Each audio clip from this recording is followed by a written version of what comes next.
naa wiri feneen fi dinaa ne na ma jox kayit yi ma koy. léegi man mën naa intervenir. ay ca defalal.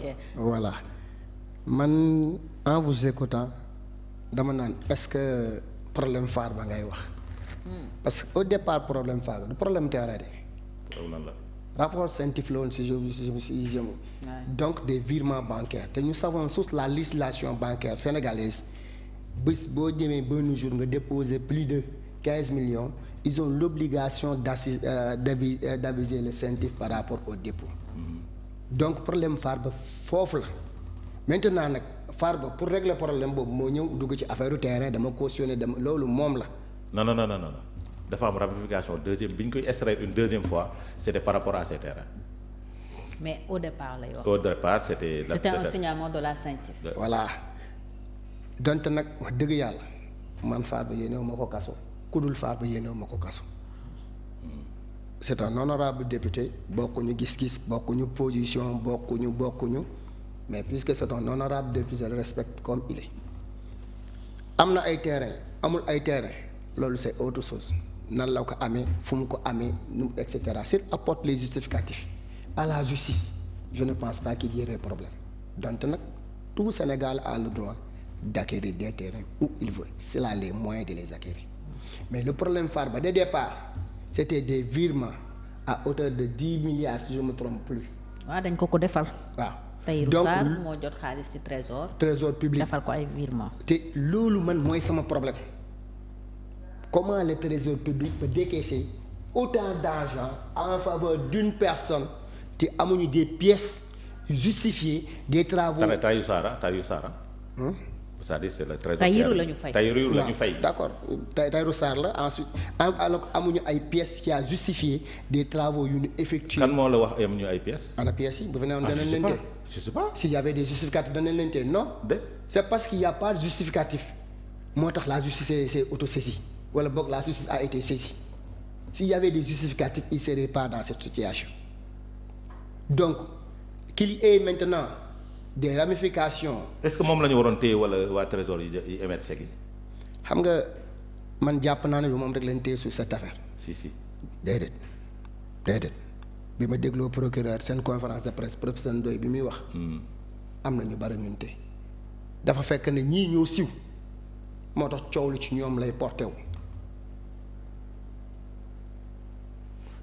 sur l'affaire scientifique je te donne l'information on n'a arrêté aucun fonctionnaire pour l'instant. ma ne li ma dégg procureur wax ko man kay maa la wax. man dégg naa procureur bi. li mu wax. te loolu laay jàpp jusqu'à preuve du contraire. am na ñu bari ñun te puisqu'il n'a pas défini kii dama ko téye ci lii kii dama ko téye je suppose que affaire boobu noonu leen boole ñoom ñëpp ci loolu leen téewi. non te affaire boobu leen boole nag du leen lu dul. dinaa la wax rapport scientifique bi ramification yi ngi may indil nii mais kan moo indi ramification yi c'est Farba qui a mis comme 400 et quelques milliards je ne sais pas en valeur terrain dugal ko comme caution c'est normal de tels biens 400 et quelques milliards nit bu ko cautionner. qui sont évalués. non déedéet valeur terrain yi évalué ko ak 400 et quelques milliards nit bu ko déposé mais c'est normal que la justice jéem a xool kii fan la jëlee lii c'est le minimum qu'il devait au Sénégal les dire que kii kat xaalis bii mu indi nii lii ak lii luub na ci lii ak lii set na ci ramification yi moo dem tey ba laal doomu président laal ñeneen ak ñeneen nag ñi ngi ciy tudd et pourtant laalu la lu tax laalu la parce que dugaloo ci sa loxo man mii laalum ndax maa ngi tëdd sama kër dugguma si benn transaction maintenant dire que la justice dire que Farba dañu violer ses droits man gisuma aucunement fu ñu violer ses droits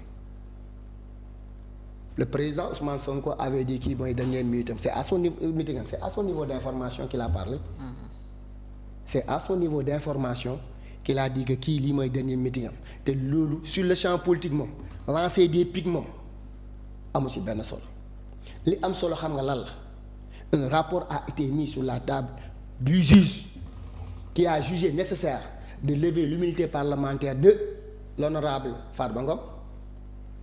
L'Assemblée a levé son immunité parlementaire en respectant toutes les normes. C'est pas le first track de Ousmane Sonko ou le first track de Khalifa Sall, non. Ici, l'Assemblée a respecté toutes les normes. Non. Quelle norme a été violée? M'attends-toi. Non. Pour la levée de l'immunité de parlementaire, de Farba.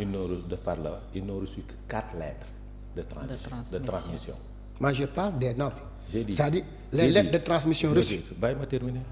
J'ai dit 4 lettres de transmission. Pour lever, c'est sur la base d'un rapport boo xamante ni commission bi dañ ko waroon étudier. Ces députés n'ont pas reçu le rapport du CENTIF. Gis nga. non may ma rek ma continuer parce que yow fi nga ma bëgg a dugal les députés ne sont pas les juges. Ils n'ont pas besoin du rapport du CENTIF. Si. Pour pouvoir non, ils ne sont pas des juges.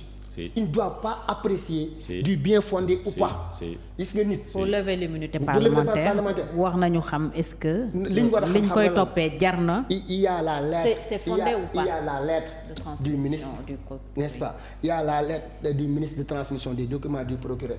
Le procureur moom énuméré na plus ou moins li muy bëgg li nga xam ne moom bëgg topp. la levée non léegi nag base boobu ñoom ci li ñuy àtte. non defal nag dañuy bëgg demander rapport CENTIF. loolu xam nga defal nag ils veulent faire le jugement. Monsieur Diagne, quand on levait l'immunité parlementaire de Ousmane Sonko, ils ont reçu le rapport d'enquête de la gendarmerie. waaw. Les députés là, ils ont reçu le rapport d'enquête de la gendarmerie.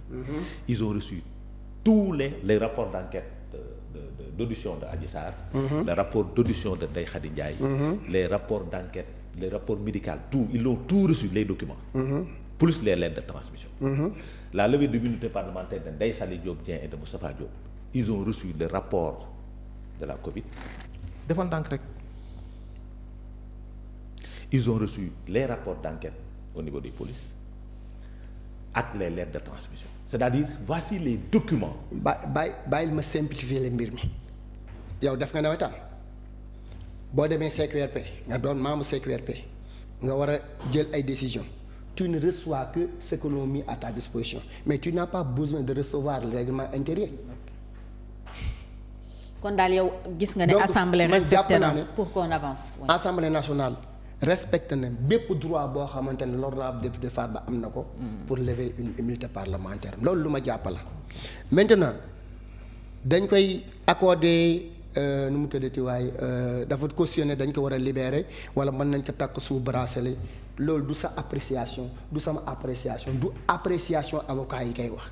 c'est au juge d'en apprécier vu la situation actuelle mën naa ko mettre en liberté provisoire. sous caution mën naa ko mettre en liberté avec bracelet loolu c'est l'appréciation du juge nga ne honorable du daw xayrun nangu na mais fii Sénégal gis nañ fi un ancien ministre bu ñu mettre en liberté provisoire mu jaaree par la Gambie et cetera pour duggaat Sénégal loolu yëpp gis nañ ko fi. non ak Omar Sarr n'était pas en liberté provisoire. bon. Il était sous contrôle judiciaire. Voilà, il était sous contrôle judiciaire mu jaare ji Mauritanie et cetera pour ñëwaat Sénégal. Est-ce que dew jaaroon na Mauritanie attention hein. non gis nañ ko fi donc. Omar maa ngi lay nuyu monsieur le ministre maa ngi lay nuyu. ak tendance actuelle bi am. même Ousmane Sonko contrôle judiciaire nañ ko fi mu génn réew mi. ak tendance actuelle bi ñu am. dem ba Gambie ah. bien sûr. non c'est-à-dire bu Ousmane Sonko. dafa am spécificité xam nga lu tax. moom dafa doon défier. non il était dans la Gambie et le Sénégal. dem Casamance jaar Gambie moo gën a probable dans nos esprits que dem Casamance contourner Gambie. puisque pour aller en Casamance qui est à l'intérieur du Sénégal. mais moom mi ngi woon ci désobéissance civile bi il traverse la Gambie. man je ne trouve pas. il était dans la désobéissance civile. et puis d'accord naa loolu tamit. pour contrôle judiciaire bi tey jii l'honorable député Farba ñu ngi xool di ngi càmbar ay mbiram am na yeneen ramification yi ci génne. am na ñeneen ñu ngi ciy topp boo ko mettre en compte sous contrôle judiciaire ndax di nga am loolu yëpp non. pourquoi pas. je sais parce que la détention est contraignante. non attention. détention monsieur Diagne Farba détention du pour rien le juge l'utilise xam nga juge tey jii appréciation mënoon na ko may liberté mais pourquoi il a préféré le détenir xam na la détention est contraignante te détention boobu di nga ci am yeneen aveu yoo xamante ne mënoo ko am boo ko mettre en non da ngay sonal sa bopp rek. là c'est l'appréciation du j'ai juge. dit day sonal boppam kon fii laa koy xeet bopp dama ne Farba avait toute la latitude de faire comme Ousmane Sonko. qu'est-ce que Ousmane Sonko a fait. c'est-à-dire mënoon na toog Agnam. bu toogoon Agnam ñu jëli ko. waaw defal ndànk rek. Farba n'est pas Sonko. non déglul rek. attention attention bu toogoon Agnam ñu jëli ko Farba n'est pas Sonko bul sax def étude comparative du benn. dama ne yàlla ak yàlla la. j'ai dit mënoon déglul baax li ma la dama ne mënoon naa toog Agnam. ma ne bu toogoon Agnam ñu jëli ko Farba n'est pas Sonko. su toogoon Agnam ne du génn duñ ko jël si ay bakkanay tuuru rek mais duñ ko jël si. ñu encercler. xoolal dama ne. man maa non defal ndànk defal ndànk defal ndànk. dara du yëngu. xam nga nag da li la réere moo bari li nga réer moo bari. yow yaa xam lépp jël. non dama ne li nga réer la ci Agnam laa wax moo bari su toogoon Agnam les gens lui avaient demandé ça moo leen ne man du ma nekk ci désobéissance civile damay dem uyi sama rôle sama. parce que xam ne bu toogee Agnam danañ ko jëli indi ko du ci man dara. damay dem uyi ji sama yoonu réew. nit da ngay nekk républicain jusqu'aux ongles da ngay dem uy ji sa yoonu réew wóolu sa bopp nag. booba day fekk mu doon yoonu comme yoon wi tey. waaw defal ndànk yoonu Macky Sall. non defal ndànk non grand nag xam nga man nag man je ne fais pas de comparaison yow yaay comparer man je ne fais pas de comparaison. alhamdulilah parce que mënoo comparer. non j'ai dit je ne fais pas de comparaison j'ai dit su ko neexoon mu def ko.